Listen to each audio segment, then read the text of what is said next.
ஸ்டாலின் வந்து அடிக்கடிக்கு சொல்றாரு, நாங்க வந்து பாஜகவோட அடிமையே, கூட்டணி வச்சாலும் எங்க கொள்கை வேறு, பாஜக கொள்கை வேறுன்னு எடப்பாடி சொல்லியிருக்காரு. அவர் சொன்னா அவரை தான் கேட்கணும், என்ன கேட்டா.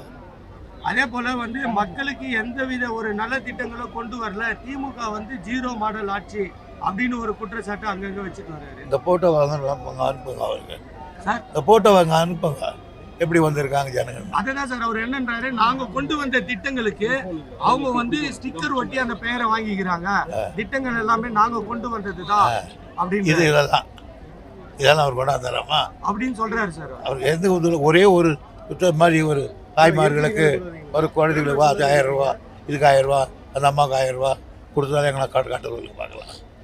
அவருக்கு முதல்ல வந்து விவரமே தெரியல, வாடா நான் விடுவேன், அதனால அவர் பேச்சு என்னப்பா வேற இருக்குது. அம்மா கிளினிக்னு இருக்கும்போது ஒரு வாரம் வந்து வாரத்தில் 7 நாள் இயங்க நின்றது, அதை நிறுத்திட்டு இப்போ நலம் காக்கும் ஸ்டாலின் எப்போ ஒரு முறை சும்மா ஒரு பேச்சுக்காக அந்த மருத்துவ முகாமை வந்து இப்போ தொடங்கி இருக்காங்க திமுக அரசு. அதெல்லாம் நடக்குது பாவம், அவர் சொல்ற போய் சொல்றீங்க வேற யாருங்க. அதே போல வந்து ஆணவ படுகொலை ஆட்சிகள் மாறினாலும் காட்சிகள் மாறுவதில்லைன்ட்டு ஆணவ படுகொலை எந்த ஆட்சி வந்தாலும் தலை தூக்குது. இப்போ கூட்டணியில் இருக்கிற கூட்டணியில் இருக்கிற கம்யூனிஸ்ட் கட்சிகளும் ஆணவ படுகொலையை நிறுத்தணும்னா அதுக்கான வந்து கடுமையான சட்டங்களை கொண்டு வரணும் அப்படின்னு கம்யூனிஸ்ட் கட்சி வலியுறுத்தியிருக்காங்க. ஒரு சட்டத்துறை அமைச்சரா முதலமைச்சர்கிட்ட பேசி அதுக்கு சட்டம் இயற்றுறதுக்கு எதனா பாசிபிலிட்டிஸ் இருக்கா சார்? என்ன செய்வேன்னு அவரோட பேசுவேன், அதுக்கு முன்னால் உங்களோட பேச மாட்டேன்.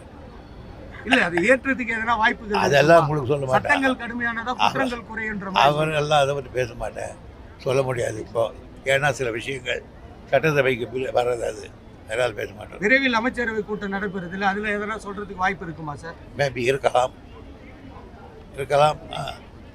செய்திகளை உடனுக்குடன் தெரிந்து கொள்ள கீழ்கண்ட கேபிள் மற்றும் டிடிஹெச் நெட்வொர்க்குகளில் எம்நாடு செய்தி தொலைக்காட்சியை காணுங்கள்.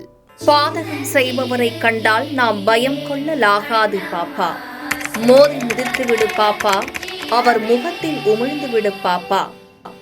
அண்மை செய்திகளை உடனுக்குடன் தெரிந்து கொள்ள இணைந்திருங்கள் எம்நாடு தொலைக்காட்சியுடன்.